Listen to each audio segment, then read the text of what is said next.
Welcome to the MMA Happy Hour. I am Kyle Anthony, your host. We're here. We have interviews, MMA banter, and betting advice. Each pay-per-view, I will bring on a guest, whether they're an MMA fighter, a coach, someone within the community, a gambler. Going to have all things here. So excited to have it. Other events where it's going to be Fight Night, ESPN. I'm going to just be giving out plays, talking deep breakdowns. But I want to bring in Ray Longo. Excited to have him here. An honor to have you, Ray. Thanks for stopping by, Ray. Thanks for stopping by. It's always good to see you, Kyle. I'm happy. I'm happy you keep on trucking, baby. Let's do it. yeah. Keep doing my thing, man. Keep doing my thing. So I really want to, make it quick, kind of dive into a couple different things. And really the first thing that I think is worth kind of dialing it back a little bit is Merab versus Peter Yan. This was such an incredible showing for Merab, the way he was able to pace him, the way he was able to put it on him, smother him. Now, I did cash Merab plus 200. I do want to say that. But wow, good for you. Good for you. Yeah, but a lot of people liked Peter just because he was able to kind of that striking. He's vicious. He's on. And could Merab really, dictate that with the striking? So I guess kind of walk me through a little bit about, the strategy, the game plan, because boy, did it work. Yeah, I mean, first off, what a great fight by Merab. But, the key to the fight, look, if I had a perfect scenario, if I had the perfect fight, that was it. That was actually it. Like that, I don't think it could have won any better unless he stopped him, but but the key to the fight was that Merab really always off balanced him, right? He never knew if he was punching, he was taking him down, he was throwing a kick. And the combination of those three things and Merab's, unlimited gas tank, it just, he just wears on you. And then, you think he's going to go for a takedown, he punches you in the head. Think he's going to punch and the fifth round, he looked like it was the first round. Fifth round, exactly. I was like, that was the difference, Kyle, is that he really, after the first round, I remember telling him, I go, dude, he has no clue as to what you're doing. Like, he had off balanced him so much. And that's, Merab he is unpredictable, not even by design. So, it's really Merab. And again, when you have those type of attributes plus the commitment and the gas tank, he's just tough for anybody because he's not going to stop unless you kill him or get him out. Right. That's what I mean. And even looking at that, I looked at the top 10 in the division. Excluding Aljo, and that's a whole other conversation. But the top 10, I don't think anyone can touch Merab. I don't think they can stop the takedowns, the pressure, the cardio. He weaponizes that cardio. I think he kind of really can run through whoever he wants in that division. And it kind of brings me to even the next point with your other fighter, Aljamain Sterling, who is going to be fighting Henry Cejudo coming up in May, a massive fight for him, big spot for him. But the one thing that I kind of want to pick your brain on a little bit is the fact that when I'm capping fights, researching, a guy that has a long layoff, always kind of, you don't know what version you're going to be facing. So I kind of get a little timid on that particular situation, placing money on a guy like that. But for you, game planning, obviously, you're not going to tell us strategies and that kind of thing. But a guy being out for 2 years at the highest level, how do you kind of work through that and kind of think that your guy is going to have that edge and game planning? Well, I think you bring up a good point. So that's obviously a factor. Plus, Henry really started out as a 125-pounder, so he's not the biggest guy. Aljo's thinking of going up to 45, so he's a big bantamweight. Look, without saying any game plans or anything, I think the key with Aljo and with Merab now is their confidence is through the roof. And now when, like Teddy Atlas said that thing, when you become champ, you become like somebody 30% better. 30% better. It's not that you become 30% better. You do become 30% more confident. And with confidence, all the things you do good get better. That's the way I look at it. So it's not like you're not learning new techniques. Nothing gets better. But when you believe in yourself and you have the confidence, I think that's a big plus. And that's really what I'm seeing with Aljo. And as far as Merab and Yan, going back to that, to me, when I went into that fight, that was a title fight. To me, that's a title fight. You know what I mean? And I was worried. Yeah, what happens if he could stop the takedowns? He's got vicious power. He comes for you. But, again, it worked out. So I think what you're saying with Cejudo, going back to that, the layoff works against him. The age starts to work against him. Aljo's confidence is through the roof. He's fought really good guys. And he's made that leap. He's really made that leap to that elite status. Aljo really Scott is just hitting his stride and making it really difficult for everybody. And even kind of touching on the Merab side of things, it's like after the Merab side, which I guess give your take on this too, Dana White was like, are these guys going to be fighting? He kind of was pushing the whole Merab versus Aljo thing and our friends and all this stuff. So I guess kind of what was your thought on hearing Dana White say that? No, that was ridiculous, and I don't know why. He's not promising Merab a title fight. He's I don't know what he's thinking. You know what I mean? Those guys are going to be fine. Aljo, he already promised O'Malley the title shot, so no matter what happens, you can't say anything until after anything could happen with the Cejudo fight. So you can't say anything about that, right? And these guys have trained together. They've gotten each other better. For the last 12 years, they're not fighting each other. You know what I mean? And none of them, and they don't care. They're happy where they're at in their life, their career. They're not going to sell out for money. They take it off from whatever. Right. Make it crazy. But then, and you were kind of considering this. You were kind of considering that a title fight with Merab. So does that mean if Aljo goes there, gets his victory, are we maybe seeing him shift? Definitely not. No, 100% no. I'm just saying he has to. O'Malley's really the only other fight for him. Then he'll move up. You know what I'm saying? So it's only 2 fights away. Right. So everything will be done this year. I don't know. It's again, I think they're in a great spot. By the time Aljo's done, Merab will be ready to go, and that's it. That's awesome. That's awesome. Loves to fight. He loves to fight. You saw with the Sandhagen call out. He loves it. He was amped up. So it's not like he doesn't want to fight anybody, but it's the UFC tries to create that drama, but this time I don't get it. They know it's not going to happen, and it's a different ball game with those two guys. They're not gonna put their friendship. They're not going to ruin their friendship for money. And I don't see that. But speaking of title fights, I got to get your opinion on the big one that's going to be happening on Saturday. Now, listen, Ray, we talked about this last time prior to the first one, and we both liked Alex Pereira. We thought he would pull out that victory in the fight. Now you're kind of looking at the situation where it's the second time, really now the fourth time, I guess, across all combat sports. How do you kind of see this one? And do you think anything's going to be different, or could Izzy do something different to get the win? I don't know.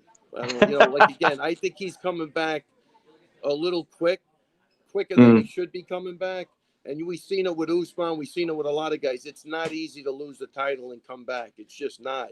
So what's your probability thing again? What do you call that? I'd love to know what that is on comeback fights, guys that have lost the title and then come back. In the history of the UFC, champions getting immediate rematches on titles are 3 and 12. So and the 12 was Usman. Usman was the 12th one who couldn't do it. So a lot is going against him. So again, what does Izzy change? He tries to take him down. He had him down. He couldn't finish him last time. And you know what? If he expends too much energy taking him down, then he's going to be stuck up with a stone cold killer who you really just can't afford to take too many shots from.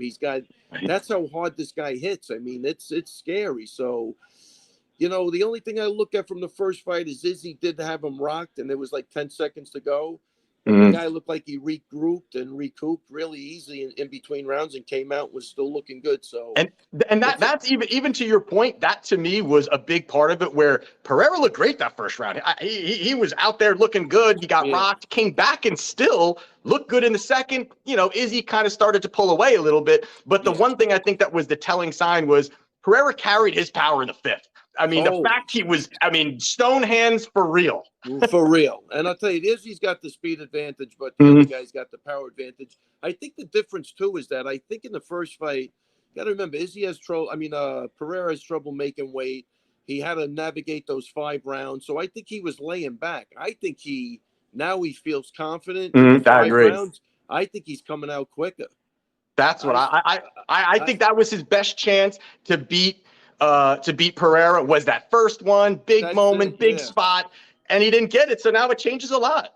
Yeah, I think I'm going to say the fight doesn't go. I don't even think it goes into the 4th round. Yeah. This one, it's going to be quicker, believe it or not, because I think Izzy might get more desperate because he needs a win. Look, he's a human being. He has to. It's true. You got to remember, even though it's MMA, And I mean, even though it was kickboxing, these fights are basically kickboxing fights. It's not Right. much different. It's not like he's, Izzy's doing takedowns and he's, his jujitsu was off the hook. I'm sure it's everything's good, Right. but for the most part, that fight was standing up. So that's a big hurdle, man. And I think it is. I think coming back 4 months later, if I was the coach, I would have waited a longer time. And I think even Eugene Bareman said that, but he also said, look, I can't control these guys. He wants to fight, and that's it. And I know what that's like, because it's the same thing with me. You could only, tell a guy what you think, but ultimately they're making the decision. Right. No, that's true. So, and the other one real quickly I want to touch on is going to be the co-main event. I'm curious what your thoughts are here, just because you got Gilbert Burns. He's a big favorite here. He's a minus 500 favorite, kind of crazy. But you've got Masvidal plus 350 coming back here. Now, the one thing here, and I think that a lot of people kind of think this fight could go, is really with Burns getting takedowns, getting that control time, seeking to get the submission. And if you're looking really at just the success rate on takedowns, Gilbert Burns has a 35% success rate on takedowns. But on the other side, Masvidal is 74% success rate on defending takedowns. So this could play out on the feet. And Masvidal, although he's getting up there in age, I think he could be pretty damn tough to deal with just on the feet. So how do you kind of think this one could possibly go? Okay, so again, I'm not going to look at technique again. I'm always looking beyond that, right? But first of all, for the odds, Masvidal was one of my favorite fighters. So for the odds, I think you got to go with Masvidal. Right, sprinkle. That's a big spread. But what I don't like is, he just had his game bred boxing last week, right? He was on Rogue. I just don't know if he's made money. Is his head into it like it used to be? Is he the hungry street brawler that he grew up to be? Or is he settling into some money and he figures, he could rest on his laurels? We know he loves to fight. But Gilbert Burns is no joke. So I'm more worried, was his head into it? Did he put the proper training camp in?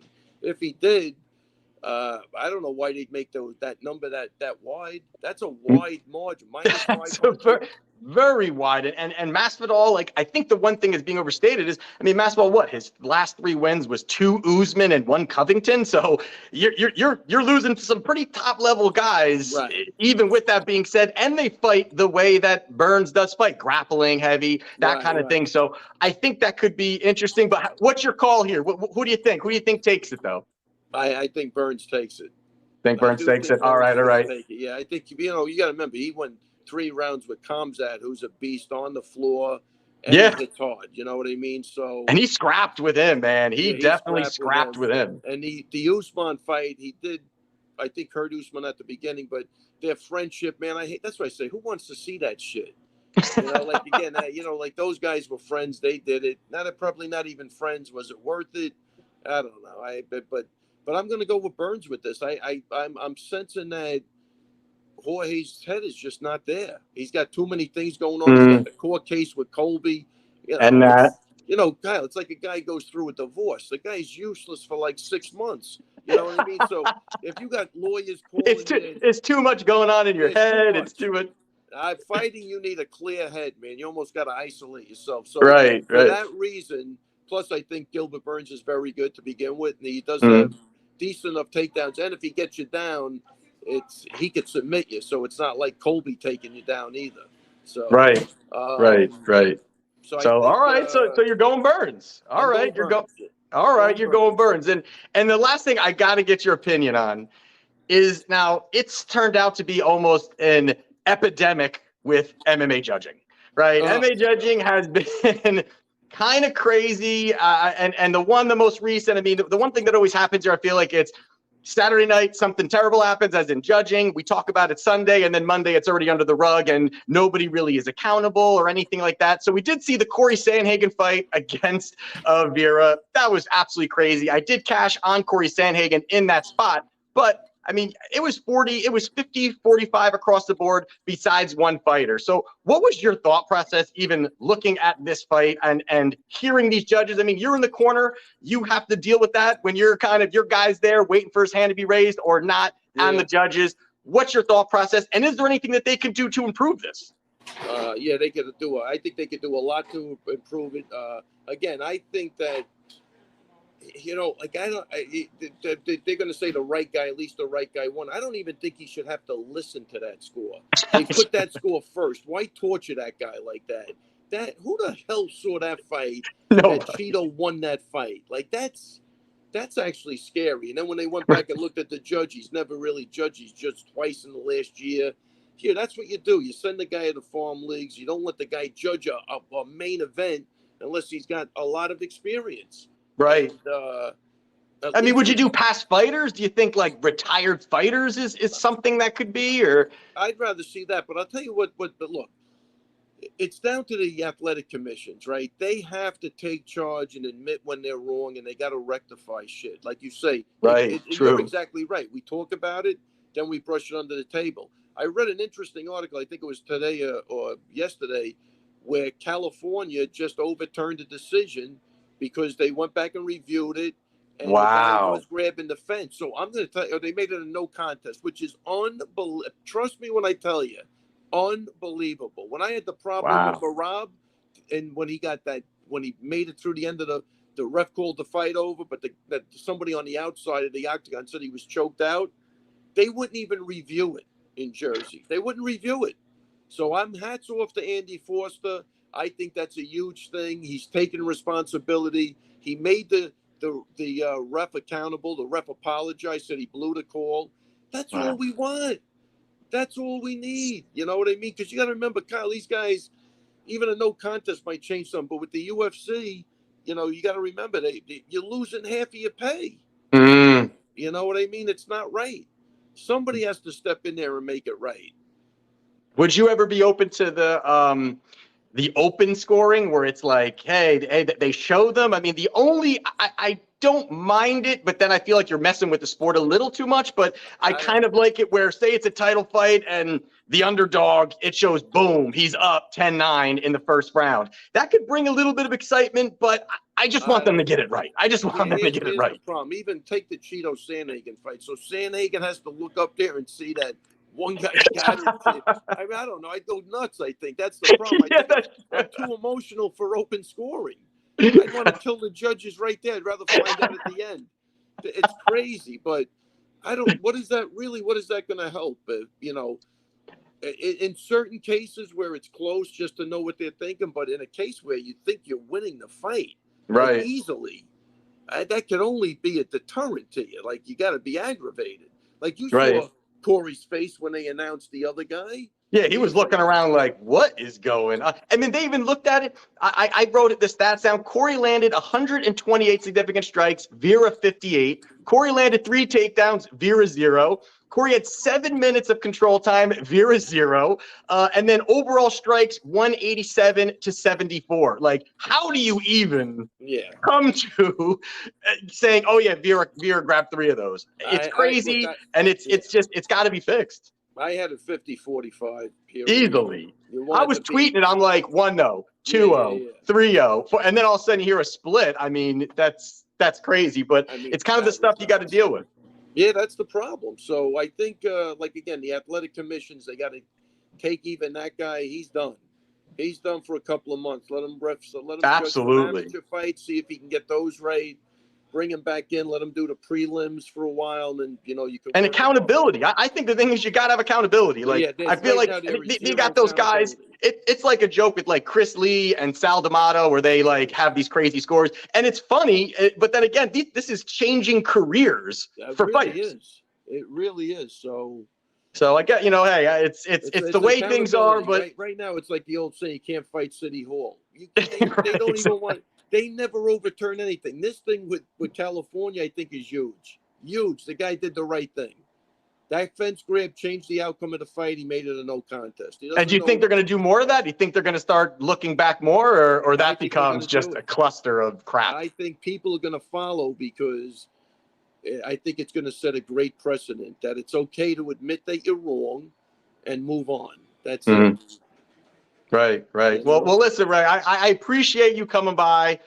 Good luck. You got big fights coming up. At a point, we'd love to have you back on talking all things MMA, man. But good luck with the big stuff coming up for Aljo as well. Yeah, anytime, Kyle. And I'm glad you're doing well, man. It was great catching up with you. Hey, absolutely appreciate it. And we'll talk soon, man. Definitely talk soon. Have a great night, man. All right, take care.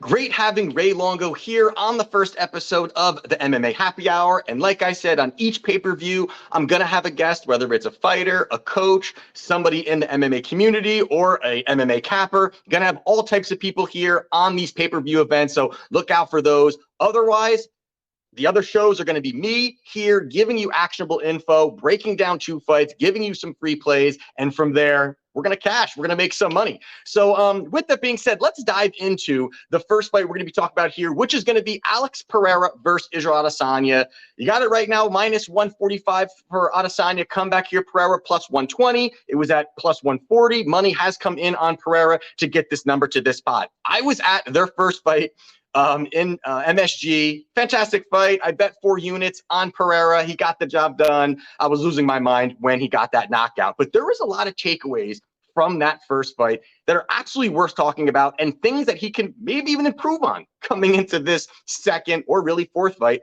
against Israel Adesanya. And I think the first one here is going to be the leg kicks, is going to be checking of those leg kicks. Pereira did a fantastic job really slowing down that offense. That really, I would say, is probably the best weapon that Adesanya has. He's not knocking out guys anymore. He's really slapping at that front leg, slowing them down, slowing their power, draining their power. And then he's just so quick, so high level on his striking. He's able to pick his opponents apart and win on the scorecards. That has been his path. But somebody that has also found success on these checking leg kicks was Jan Blachowicz. When Israel Adesanya fought him, he did so amazing checking these leg kicks that really slowed down the offense of Adesanya, allowed him to get some takedowns, really dictating the pace of the fight. And that, I think, is something that Pereira can really build on. He did so well reading those. I think he's going to have even a better opportunity checking those and finding those opportunities to score and chip away on Adesanya. So he fell at one point where Pereira checked the leg kick. So I think there's definitely something to be said about that. Now, the other part of it is the physical stature. You know, Pereira is a massive guy. And the one thing that all the fighters that faced Adesanya is they've always had a disadvantage on the reach. You know, you've got Kelvin Gastelum had a 9-inch reach disadvantage. You had Whitaker had a 7-inch reach disadvantage. These are pretty sizable reach advantages for Adesanya to be in a spot, to be very comfortable in the spot where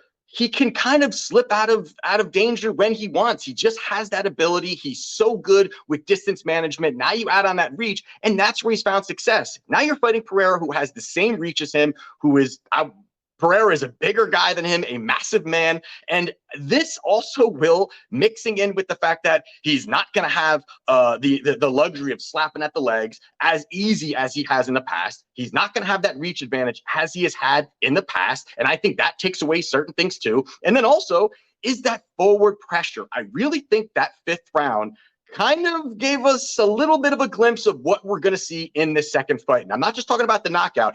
I more mean the forward pressure. Pereira in that first round, he was doing really well until he got clipped at the end of that round. And then he came back, he still was looking good. But the forward pressure in that 5th round and going for it really shows that Adesanya wants no smoke standing toe-to-toe. Now, obviously, Adesanya, elite level striker, anything's possible, but that forward pressure, I think, is going to cause a lot of problems, smothering the kicker, keeping Adesanya on his back foot. The power advantage is absolutely going to be going to Pereira in this spot as well, too. So I think a lot of those things start to tilt you more towards Pereira in this spot. Grappling, not going to dive into that really, just because I don't really see much. I think neither of these guys are really going to be shooting too much. Pereira got one takedown. He ended up getting a takedown at the end of one of the rounds. But the Adesanya takedown, a lot of people are talking about and saying, oh, he got the takedown. He could keep doing that, or maybe he's going to do that more in the second fight.